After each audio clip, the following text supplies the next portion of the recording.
Yang kita tahu bahwa pasca pandemi yang gelombang satu kemarin udah kian mencekik masyarakat, dan sekarang ini muncul lagi pasca vaksin yang sudah terlanjur diborong itu digunakan, terus justru kemudian virusnya bermutasi menjadi varian Delta gitu. Saya ingin tanya sebelum nanti kita buka kartu dari yang Jati, kira-kira manusia jenis apa yang akan bisa bertahan dari virus macam ini ya? Ya, tentang COVID-19 sendiri saya termasuk orang yang bingung memikir siapa dia gitu ya. Karena apa? Contoh, kalau antar provinsi nggak boleh masuk mungkin masih rasional.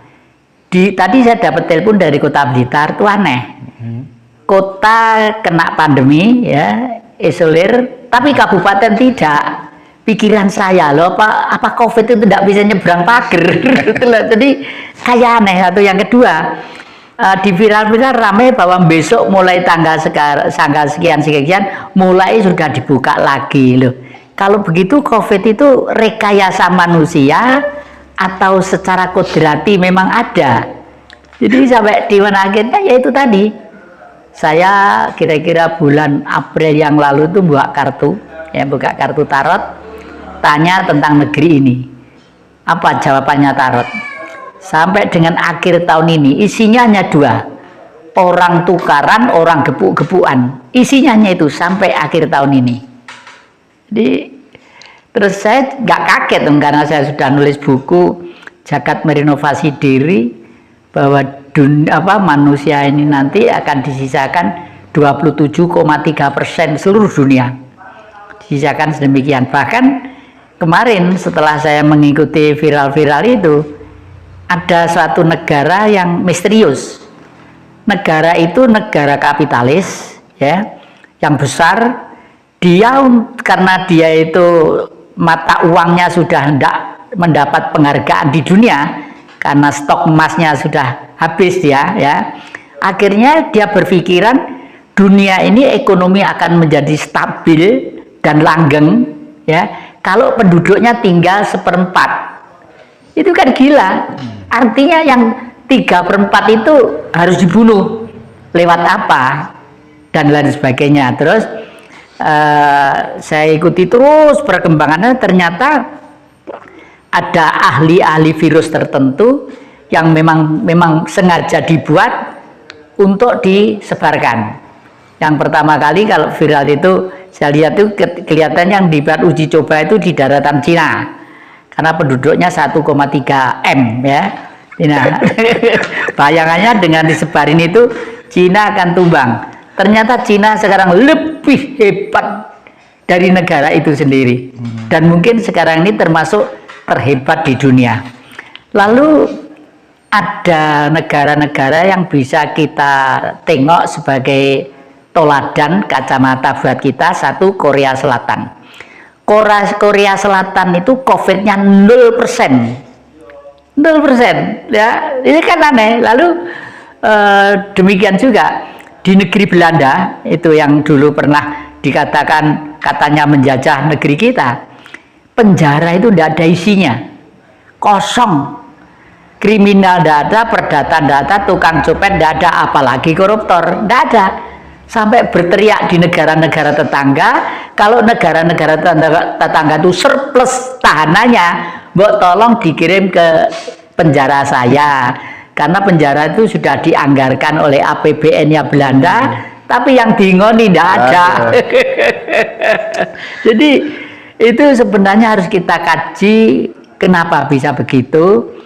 Lalu bangsa kita itu tadi sudah lewat Dhamma TV, saya kupas dengan Pak Trimo itu Raket Prasojo dari bahasa Jawa, kita tinjau dari itu bahwa sekarang ini kelihatannya bangsa kita lagi diacak-acak pola berpikirnya supaya semakin lama semakin lupa bahwa kita itu anak-anak negeri, pemilik negeri ini, warisan daripada leluhur kita.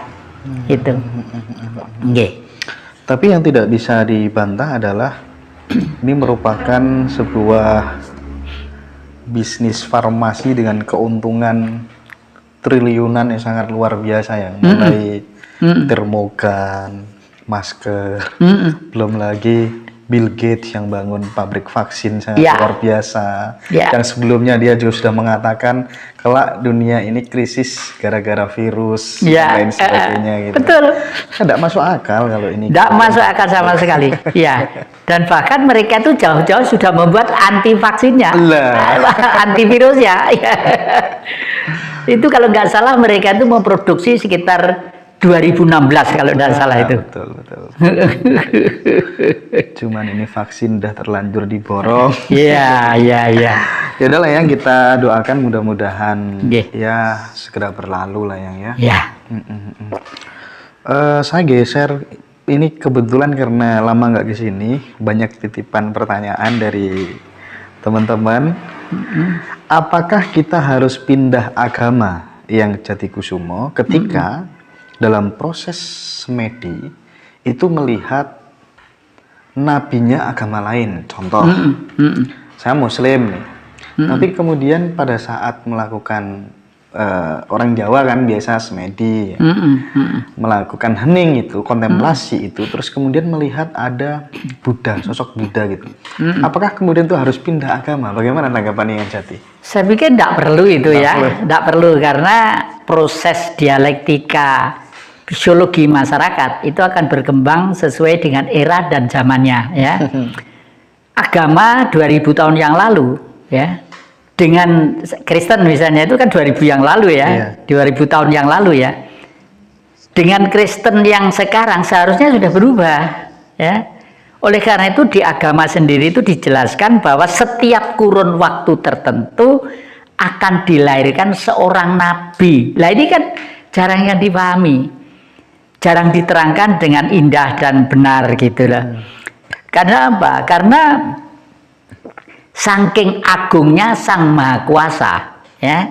Kenapa dilahirkan nabi kok berkali-kali lahir? Ya seperti saya aja, pada waktu saya baru kawin, umur saya pada waktu itu 18 tahun ya. Pada waktu saya mempunyai anak 3, teknis saya hidup, perilaku hidup saya pasti lain dengan yang lalu, meskipun agamanya tetap ya.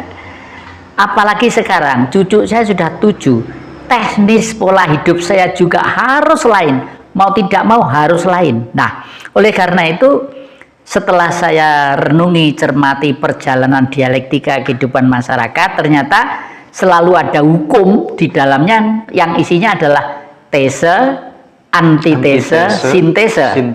Tese itu keadaan sekarang ini hari Senin, besok hari Selasa, ya, besok lagi hari Rabu. Hari Senin pada waktu pisang misalnya itu ontongnya sudah mulai keluar, ya, mungkin Selasa pisangnya mulai tumbuh.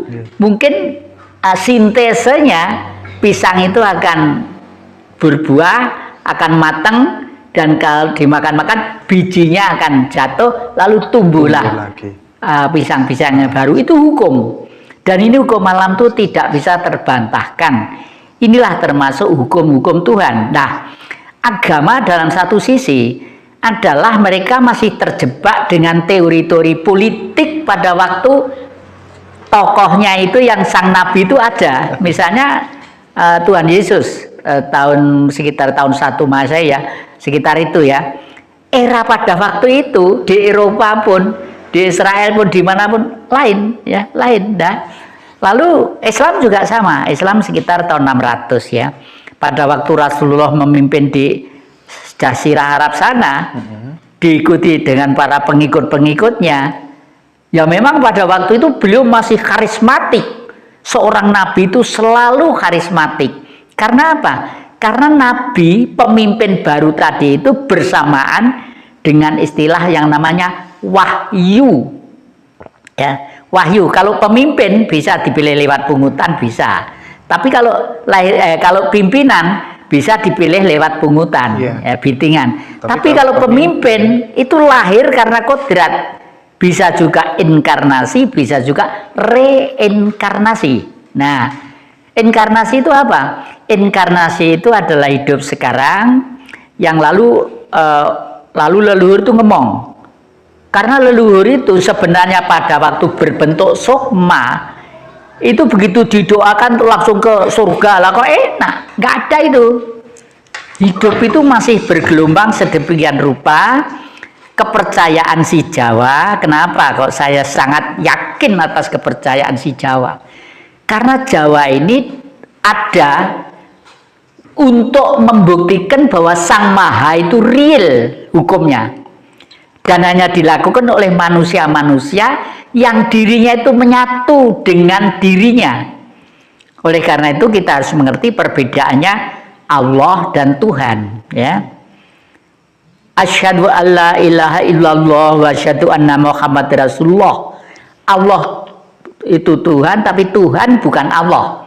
Ini banyak orang yang tidak paham. Allah itu seluruh sekalian alam. Tidak ada orang satupun yang mampu menjangkau. Tidak ada nabi satupun yang menjangkau. Karena dia zat. Ya. Karena dia zat dan sangat besar. Ya. Setelah itu lalu karena besar itu berbentuk menjadi ada. Apa itu? Ya matahari, ya bulan, ya planet, ya air, samudra yang sedemikian banyaknya itu. Karena ini hidup, hukumnya itu plus dan minus. Plus itu Siwa, minus itu bumi, Parwati. Pinjam budaya orang Hindu ya. Nah, langit dan bumi. Setelah ada bumi itulah lalu ada manusia. Oleh karena itu, manusia kalau pengen hidup langgeng, selaras, sefaham dengan watak bumi, harus paham dengan ini. Untuk apa saja. Dan ini yang paling dasar memahaminya adalah leluhur kita. Si Jawa. Maaf, ini bukan sukuisme. Si Jawa itu kan udah ribuan tahun yang lalu ada, ya. Mungkin sekarang keturunannya atau gennya ya menjadi orang Batak, menjadi Manado, menjadi Irian Barat juga bisa juga, menjadi Bali bisa juga, menjadi ini bisa juga seperti itu. Misalnya adik-adik ngaji rasa, mustahil adik-adik itu tidak ada satu cahaya para leluhur yang menyentuh batin adik-adik. Karena apa? Seingat saya, seluruh penonton ngaji rasa tersentuh hatinya, bukan pikirannya, hatinya. Berarti itu sentuhan rasa, ya. Ada kesamaan rasa. Nah, kalau sudah rasa itu tidak ada warna kulit, tidak ada suku, tidak ada bangsa. Inilah Bung Karno menggali Pancasila itu terdiri dari Ekasila gotong royong, ya. Setelah gotong royong itu ternyata gotong royong itu kalau dikupas menjadi 3, ya. Satu, orang itu pasti percaya akan adanya sang Maha Pencipta, lalu menjadi ketuhanan yang Maha Esa. Terus gotong royong itu mesti kompak satu dengan yang lainnya. Kekompakan kebersamaan itulah disebut selanjutnya menjadi kebangsaan. Karena gotong royong itu bekerja, entah membuat jembatan, entah membangun rumahnya tetangganya dan bareng-bareng, ya, tanpa ongkos, tanpa apa, dengan ketulusan. Ini manusiawi. Jadi ketuhanan yang Maha Esa, kebangsaan dan kemanusiaan. Itu trisilanya. Setelah itu kebangsaan tetap menjadi ketuhanan yang Maha Esa tetap, lalu kebangsaan, lalu kemanusiaan, lalu kerakyatan, lalu keadilan sosial. Nah, kebangsaan itu persatuan itu tadi ya? Iya, persatuan tadi itu. Yang asli itu 5K. Jadi anak tidak sekolah pun ngapalnya gampang.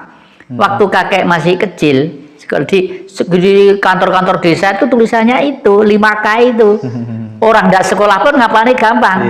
Setelah tahun 74, zaman Orde Baru, Amerika usul, wah, bangsa itu jangan nomor 2, jangan nomor 2, harus nomor 3. Yang penting manusia, karena bumi itu adalah yang huni manusia.